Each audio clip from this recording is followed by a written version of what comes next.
तब समर्पण तक पहुंच पाएंगे।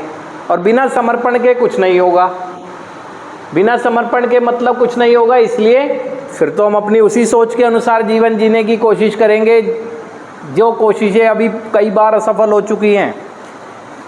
तो इसलिए हमें समझना है कि जो समर्पण का सुझाव दिया जाता है वो सुझाव सही दिया जाता है, लेकिन वो एक प्रक्रिया के तहत ही हम अडॉप्ट कर पाएंगे ना।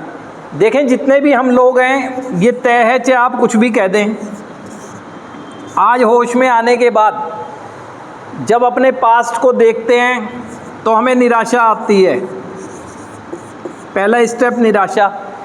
आप में से कोई भी ऐसा नहीं है जो पास्ट को देखकर खुशी महसूस कर रहा हो।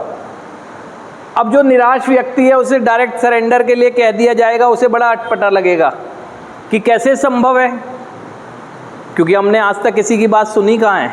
और निराशा में तो वैसे ही नहीं सुनते हैं, कोई नहीं है, हाय मैं बेचारा कुछ नहीं कर पाऊँगा।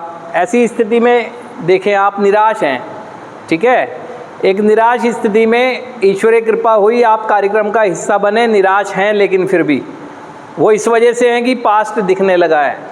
जो याद नहीं आ रहा था पास्ट, कार्यक्रम के माध्यम से आपको याद कराया जा रहा है ना, बारीकी से याद कराया जा रहा है, गहराई से चिंतन हो रहा है। निराशा आती है पास्ट को देखकर जब आप उसे एक्सेप्ट करते हैं। कोई भी अपने पास्ट को देखकर खुश नहीं है, ठीक, लेकिन धीरे धीरे हम निराशा की स्थिति में रहते हैं।